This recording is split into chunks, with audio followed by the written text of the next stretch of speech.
Next time he jumped in, he screamed, "I think I broke something." But things got even worse when his parents showed up and discovered. You know when you think you've got life all figured out, and then someone comes along and flips your world upside down? That was me, living in peace in my cozy Scottsdale, Arizona home. I bought this place after years of hard work, and my backyard was my sanctuary, a sparkling in-ground pool surrounded by a tall wooden fence for privacy. I loved it. It was my retreat from the chaos of life. And then the Fergusons moved in next door. At first, they seemed fine. Mr. Ferguson was one of those guys who always had a beer in his hand and wore sunglasses on his head like it was part of his personality. Mrs. Ferguson was polite but seemed permanently frazzled, like she was barely keeping it together. But their 15-year-old son, Aiden, he was the poster child for entitlement. The kid had a cocky smirk plastered on his face at all times, like the world owed him something. I should have seen the warning signs, but hindsight's 20/20, right? The first time it happened, I came home on a Saturday afternoon, grocery bags in hand, and heard splashing. I thought maybe some neighborhood kids had lost a ball in my yard and were trying to fish it out. But no, there was Aiden in my pool lounging on a float like he was on vacation. "Hey!" I shouted, dropping the bags on the patio table. "What the hell are you doing in my pool?" Aiden didn't even flinch. He just looked at me with that smug grin and said, "What's the big deal? It's just water." Before I could respond, he climbed out, grabbed his shoes, and hopped the fence like he did this sort of thing every day.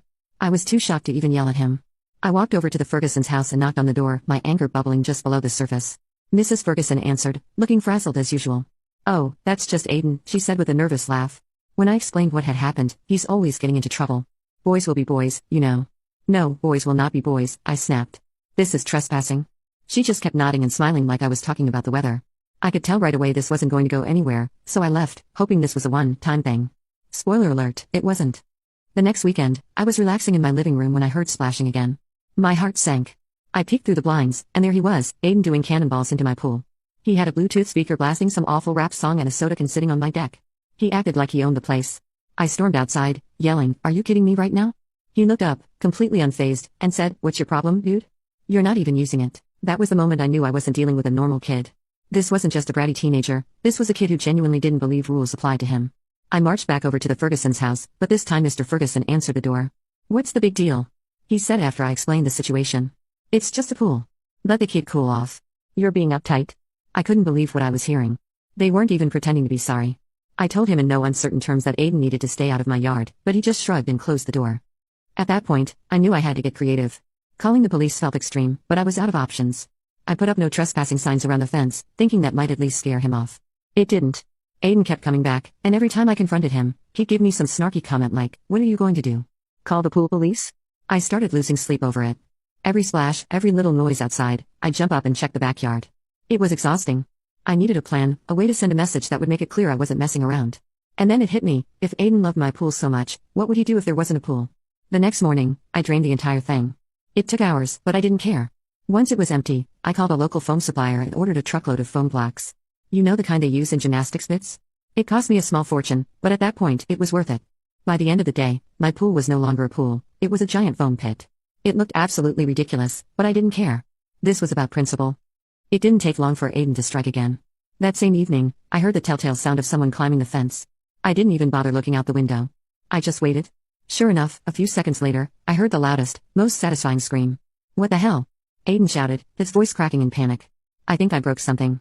I went outside, casually sipping a glass of iced tea, and found him flailing around in the foam like a fish out of water. "What's the big deal?" I said, echoing his favorite line. "It's just foam." He was so angry he could barely speak. Eventually, he managed to climb out and limped home, shouting over his shoulder, "You're going to regret this." About an hour later, the Fergusons were at my door, banging so hard I thought they might break it down. Mrs. Ferguson was red-faced and screeching, "How dare you traumatize our son?" Mr. Ferguson was no better. "You could have killed him with that stupid stunt," he yelled. "You're lucky he didn't break his neck." I calmly explained that Aiden had been trespassing on my property and that the foam was completely safe. "Maybe if you taught your kid some respect, we wouldn't be in this situation," I added.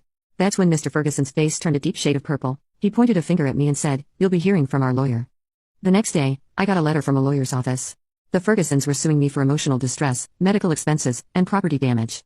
I wasn't surprised. They seemed like the type to blame anyone but themselves. Their claim was laughable, though. Emotional distress from foam? Medical expenses?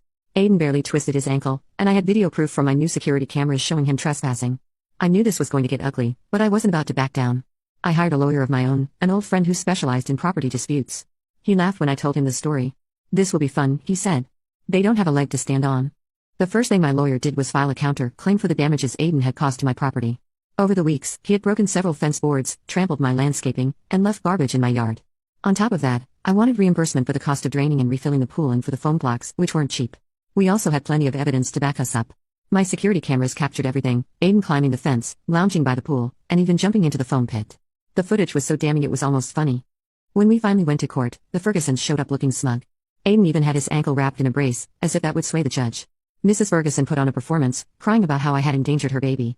Mr. Ferguson ranted about how I was a vindictive neighbor with nothing better to do. My lawyer let them talk, then he calmly presented our case, starting with the video footage. The judge watched as Aiden scaled the fence over and over, completely ignoring the no trespassing signs. The Fergusons squirmed in their seats.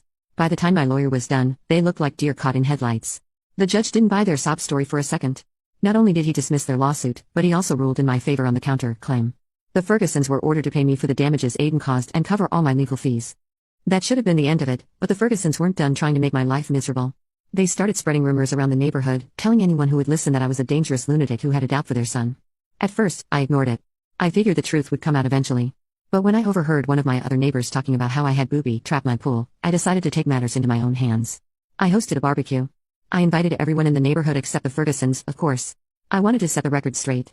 When everyone was gathered in my backyard, I stood up and said, I want to clear up some things about what's been going on with the Fergusons. I kept it short and to the point, explaining how Aiden had repeatedly trespassed on my property and how the foam pit incident was the result of his own actions. Then I showed the security footage on a projector I'd set up. By the time the video ended, my neighbors were laughing and shaking their heads. A few of them even admitted that they'd had problems with Aiden sneaking into their yards too. One woman said he'd stolen fruit from her trees. Another neighbor said he'd caught him trying to break into his tool shed. Word spread quickly, and soon the Fergusons were pariahs in the neighborhood. People stopped talking to them, and their reputation was in shambles. But the best part? About a month after the court ruling, I got a knock on my door. It was Mr. Ferguson. He looked miserable. We're moving, he said, avoiding eye contact. I just wanted to let you know. I didn't say a word. I just nodded and closed the door. A few weeks later, a moving truck pulled up and the Fergusons were gone. Now when I look out at my backyard, all I see is peace and quiet. My pool is back to being my sanctuary, and my neighbors have become closer than ever, united by a shared disdain for the Fergusons. As for Aiden, I heard through the grapevine that their new neighborhood isn't as forgiving. Apparently, he tried pulling the same stunts there and got himself into even bigger trouble. Karma's a beautiful thing.